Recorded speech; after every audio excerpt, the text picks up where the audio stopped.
Today on Clear Your Clutter Inside and Out, we're talking about plant medicine. Do you wonder how plants can support you in creating better health? How can you use plants in everyday rituals? Are you curious about the lives of plants and what they might be saying? Learn about plant medicine as we continue our month focusing on hodgepodge. Do you control your clutter or does your clutter control you? On Clear Your Clutter Inside and Out, we'll teach you awareness as well as action steps to create change in your life. Come on, let's get started. Today's episode was inspired by my year of plant medicine. I am finishing up coursework and to get certified. I'm grateful that she's given us up to a year after we finish the course, just with moving and my mom and everything. Things are pretty hectic. We were moved, and one of the things I will be thinking about is we're going to put a fence up for some privacy, but I want to start getting some plants done, which will be in spring of 2022. This was the most comprehensive course I've ever taken. I learned a ton, and I'm still at the beginning. I'd hoped to interview my teacher because she's amazing, but it just didn't work out. And I will put a link to a year of Gaia in the notes, but it's from the Gaia School of Healing. And her name is Sage Maurer, and it's called A Year of Gaia. And it was such an incredible experience for me. I wanted to share a little bit with you. It opened up a whole new world to me. And, my belief system, I believe, I don't know if we're having multiple lives at once or previous lives or whatever, but I have never knew I had this connection with plants until I started. And it's just been such an incredible experience for me. And again, I'm really excited to get a fence put up and start planting some teas. We have deer. I see deer every day, which I think is great. The cats just kind of watch the deer. I don't think they figured out what to do with that. I'm going to be making some elderberry cough syrup this weekend. I'm super excited to do that. I like to use the plants for alternative medicine, strengthen stuff like my brain. And I'm going to go ahead and share this, which might be too odd for people, but it's the truth. So if you remember, I might have had Barrett and Beth on the show, and they talk with people who've gone on to the next adventure, and Beth is an animal communicator. Well, I consider myself a plant communicator. I can hear plants talk to me, and that might be nutty. And I'm not alone. I don't think that I have any special gifts. I think people who are really into gardening would probably tell you the same thing, who work with plants. I don't think what I'm saying is that crazy, although for some people it might be. And I'm just going to share one little interesting thing. So I had this amazing, and I want to plant this when I get settled. I'm hope that it'll go up here because we're in a different zone. So we have these amaranth plants that were phenomenal, and they grew to about 6 feet tall, this brilliant red and purple and just amazing. And so when I was doing the coursework, you had to do some meditation. You had a bunch of homework to do every month. And anyway, it was like, I'm not kidding, 90 degrees probably at 9:00 at night when we were in Andrew. I'm like, oh, come on, it's humid at 9:00 at night. It's just way too hot for this. And I heard the plant say to me, "Suck it up, buttercup."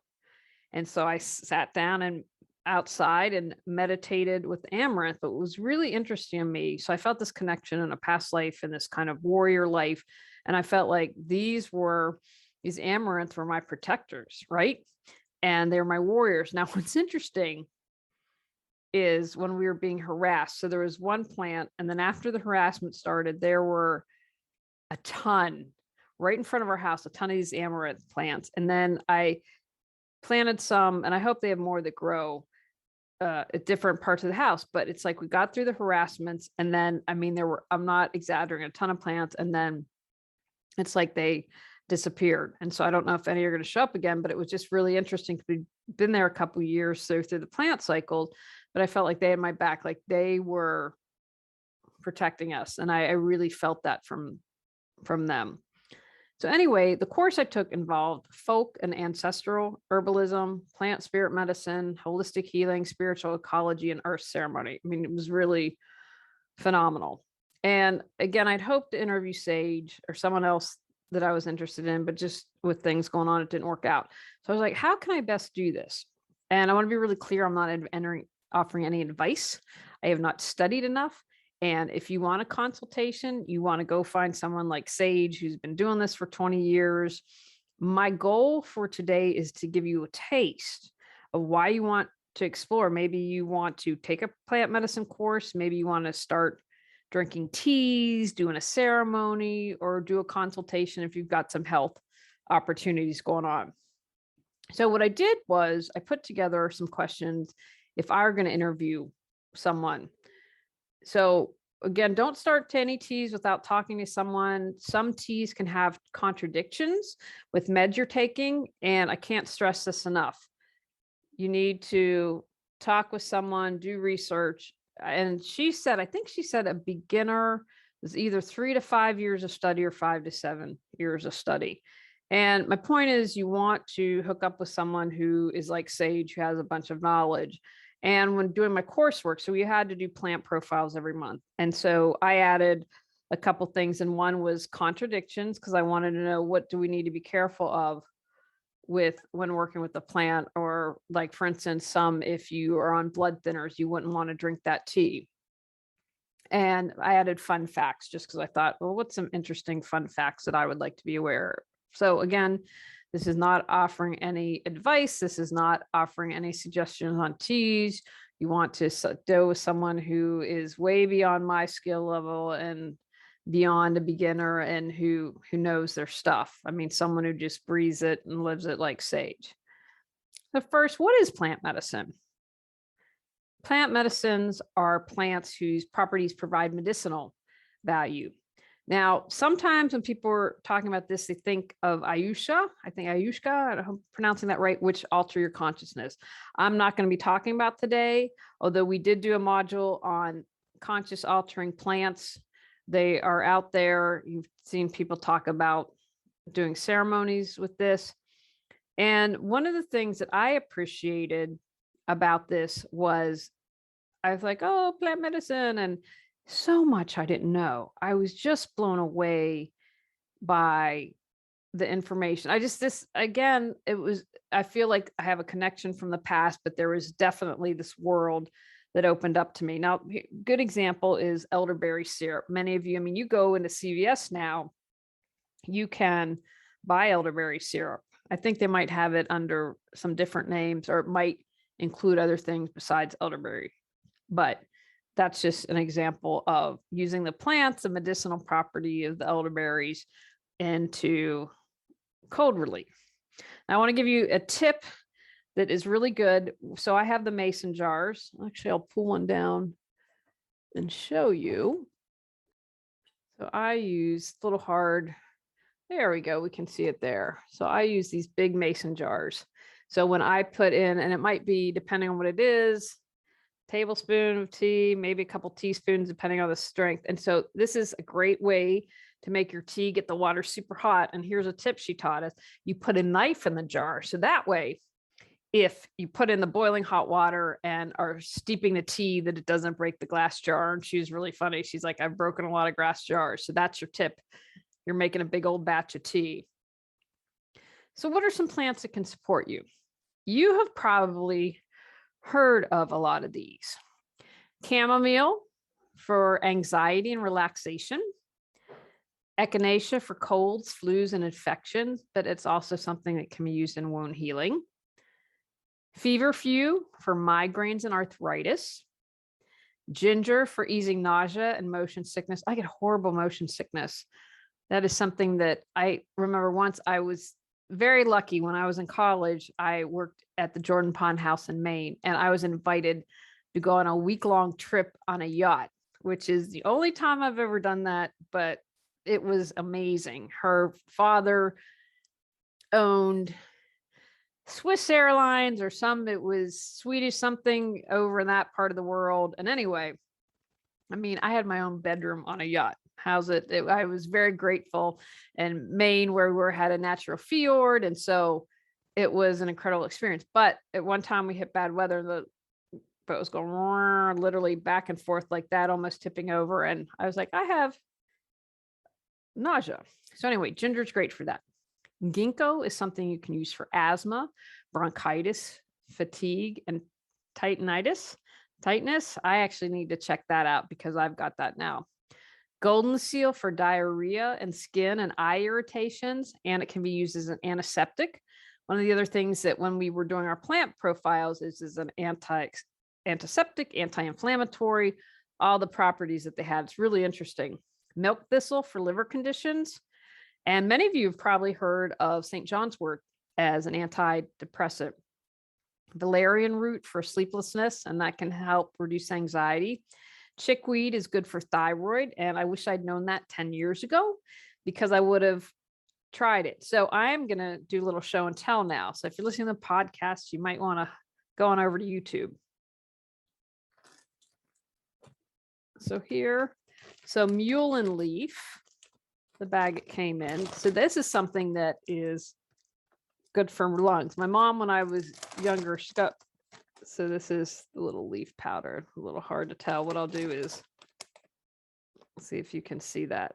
And my uncle, they had a beautiful mullein plant in the yard. I'm like, that's plant medicine. And his partner, who sadly, he died really sad, June 29th. But I believe that Herb was there to help my mother cross. So mullein leaf is something that's good for lungs. Here's oat straw. So you can see that. And think of not oatmeal, but oats. And so this is a really good, very thing for just kind of calming and soothing.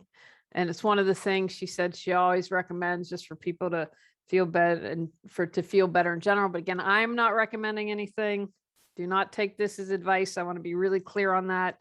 I don't want to sound like a broken record, but this is why plant medicine can support you. It's like anything. You got to pay attention, know the contradictions and all that. On behalf of elderberries. So I'll pull a couple of these out. So this is what I'll be making. Cough syrup. Let's see if I can get a good shot. Kind of hard. So if I can point the camera down, let's see how. See, there you go. Oh, I figured it out. See, it's kind of, sort of. So anyway, those are elderberries. And I'm going to be making, I have to pick up some elderberries. But anyway, that's something to make like a cough syrup. I've made that before and it turned out really well. Let's see. Oh, I want to show you hibiscus. I'm going to tell you, this is wow. And, a lot of times you need sweeteners in teas. But if you get the real, like the plant with everything, it's just, the smell of this. I feel like this is, I wish you could smell this. So anyway, here are the things. See, look at those gorgeous hibiscus flowers. And so this is like my favorite tea to make in the summer. I discovered, apparently they sell this at Starbucks, but there's a great little independent store here in Wheeling, and they have medicine ball, which is hot lemonade, and they put cinnamon and a couple other things. So with all my plant medicine, I'm going to have fun doing that. And this is Go to Cola, which is for your brain. That's good for brain health. So those are just a couple. I have a bunch of them set up, but those are just some of the ways that plant medicine can help you. And again, you'll want to, like, chamomile tea that you can buy in the store. You don't know you've been through that process. That's why I want to show you the hibiscus leaves. I know you can buy hibiscus tea in the store, but the flowers, wow. I mean, I just wish you could smell that. So there are different options. Mountain Rose Herbs is a place that she recommended to us. They're really great. They're really wonderful and have a ton of stuff. If you name it, they probably have it. Do you wonder about your chakras? Does the energy around you feel stuck, stagnant, or negative? How well are you aware of your intuition and follow its guidance? Have you found yourself taking on other people's feelings, emotions, and more? Ready to clear energetic clutter and have your space, home, mind, and heart feel good? Got Clutter 365 Journal Prompt Energetic supports you in clearing your energy clutter. Free gift with purchase available at reawakenyourbrilliance.com, Amazon, Google Books, and more. So how else can you use plants? This is, again, boy, did I expand. I didn't know. Fresh juice, like I wanted to find fresh chickweed. I wanted to have chickweed juice and did not get to do that this year. So I'm hopeful I'm going to be able to find someone local. I really want to know about West Virginia plants now that I'm here. Make juices. You can make balms. You can make salves. Now, I'm not as good. I've got to work on that. And, one of the things she said, to tell us, like, it's different. You're going to have color if you use fresh plant material, but when you're putting in a little crock pot, you kind of have to watch it and stir it. And so I have definitely messed up some batches of stuff, but it's just something I need to do training. Making vinegars. I made vinegars that were really tasty with plants. You can use in cooking. Like I have lavender, like there's a lavender lemon cookie, lavender and lemonade. Lavender is really great. You can make tinctures. I've made some tinctures. I don't have any of my own. Again, this winter we'll get started on that because tinctures are expensive. Syrups. I made a lavender syrup that turned out pretty well. You can use in rituals and ceremonies. And so, for instance, I'll show you. So some of the things that I got, which are part of some frankincense.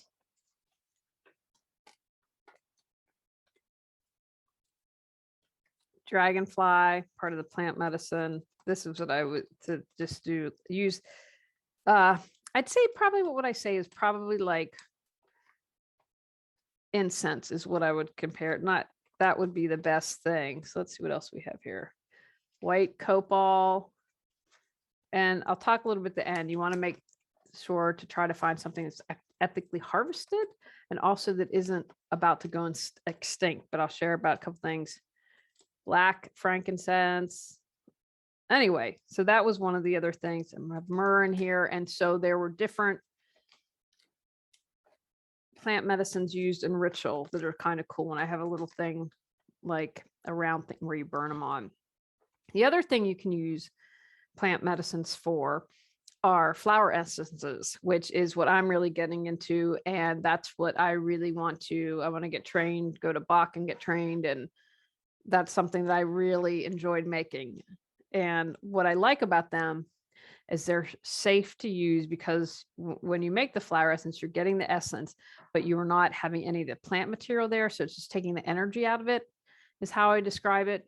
And so I really like doing those. And it's about the energy, right? And changing that and shifting that. And so flower essences are something that I am really excited to do. And I'd hoped to had everything packed up and just everything for my mom. It had been my hope to do something like that to help her transition to her next adventure. And so hopefully I will work on that for someone I love, I can support them in a way. But anyway, I felt them. I really enjoyed.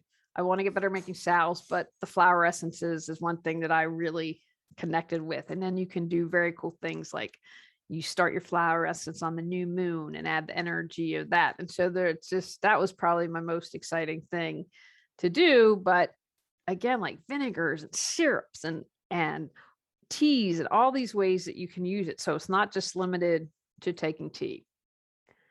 How can plants help you emotionally or spiritually? I talked about the amaranth where I felt protected.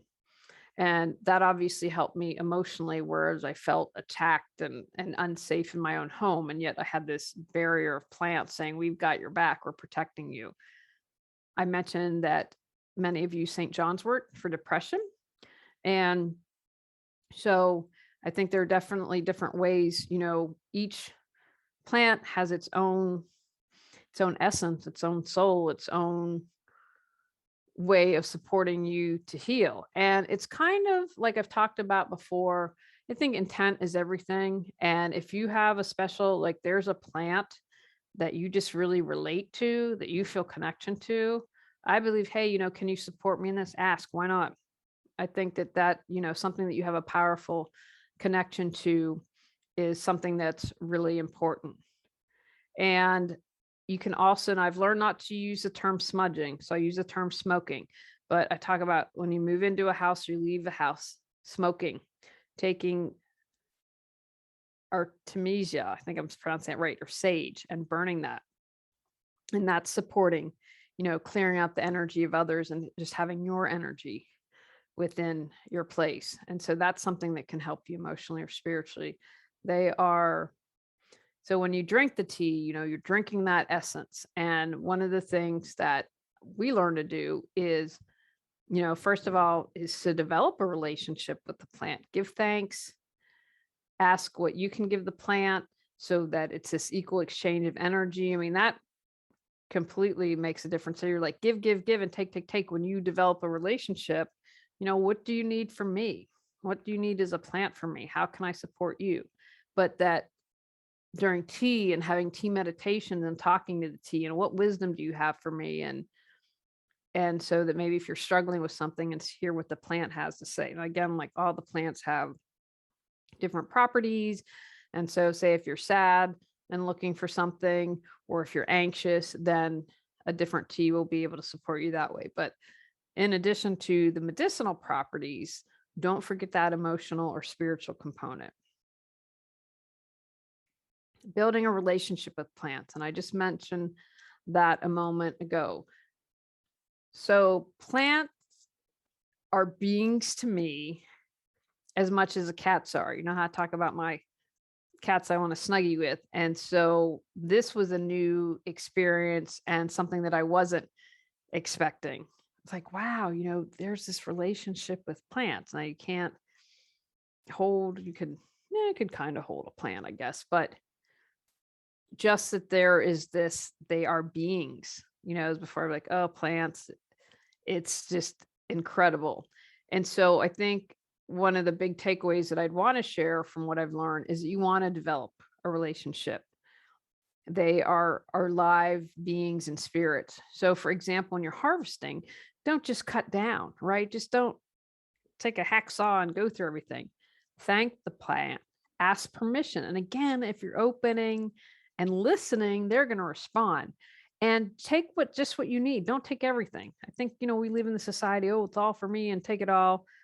Don't take it all. You want the plant to continue to grow and to continue to thrive, and just take what you need. And I guess that I would compare, because it's the same thing. If you know someone who's got a green thumb or has a lot of house plants, and you get in, you're like, wow, all your plants are really thriving and they're really great.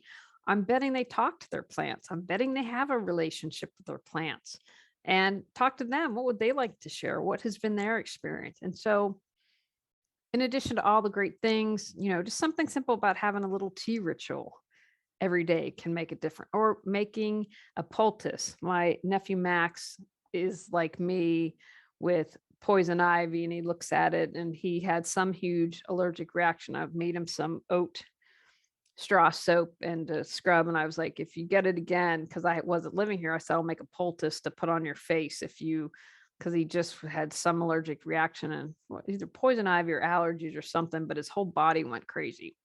So there are all those things that you can do. And again, I'm not about throwing the baby out with the bathwater saying only use plants or whatever, but plants can definitely be a nice component to whatever care you're taking. Like I think chickweed, I mentioned about the thyroid. I wish I would have known 10 years ago to see if I could have tried to put chickweed on it and help that, or try a poultice every day to see if we could help the thyroid.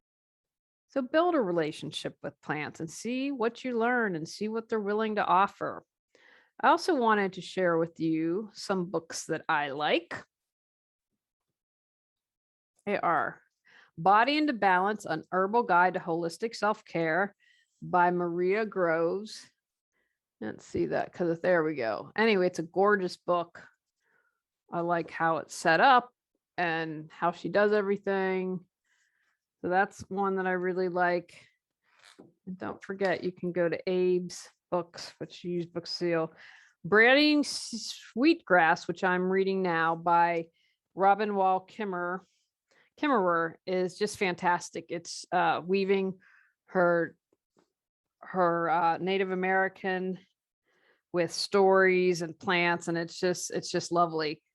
It's a good read. I'd recommend that. It's easy but beat up as I'm reading it. This is Newcomb's Wildflower Guide.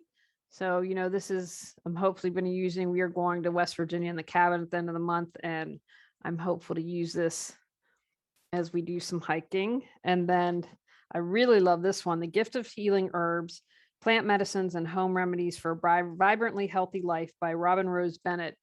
And it was in this book that I learned, and I'm hoping to see if maybe we can get a pilot program where I am, but that certain plants have been able to help with drug addiction.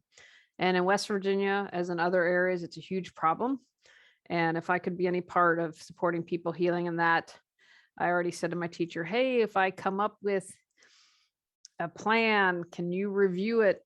I found somewhere we could apply for a grant. I said, could you review it to see if everything is good? And she said, yeah, she'd do that. And I would just be really excited. But that's the kind of things that she goes into a lot of details. It's really wonderful. And she also talks about the spirits of each plant. And those are 4 books I would recommend if you're interested. And then one note I have been sharing is to make sure your plants are ethically harvested. I talked about Mountain Rose Herbs is a great resource to find things. For instance, Palo Santo has become endangered because it's been purchased, and it's mainly Americans that are purchasing it, but it's become endangered and it's over harvested. Now I have someone gave me Palo Santos, over a decade ago. So I have that, but I will never buy it because of that. A lot of sage, and it's Artemisia. I believe I'm pronouncing that right. You want to find out, is it ethically harvested? Is it endangered? Because some are on the verge of moving in that direction. And as I mentioned earlier, saying smoking instead of smudging, that's what I was taught, to be respectful. So just be aware of how they're harvested, and that they aren't endangered.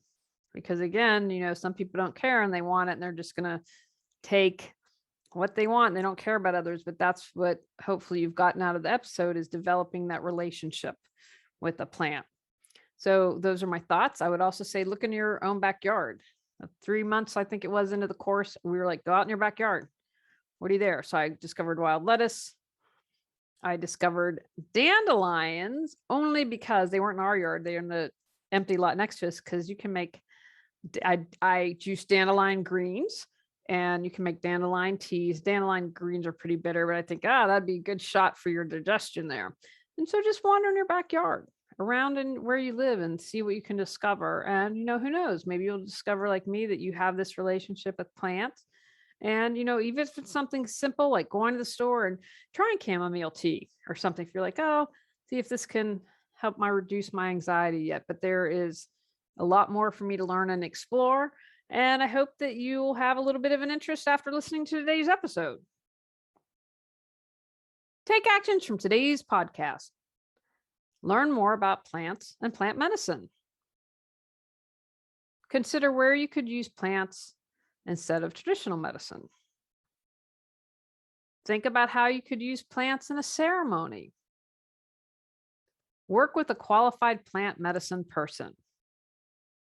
Begin to build relationships with plants. On our next episode, we're talking about rest and relaxation. Go out, clear your clutter to create the life you choose, deserve, and desire. When you clear your clutter, you can share your gifts with the world. Sign up for our free newsletter at reawakenyourbrilliance.com. If you've enjoyed Clear Your Clutter Inside and Out, please rate, review, and share us.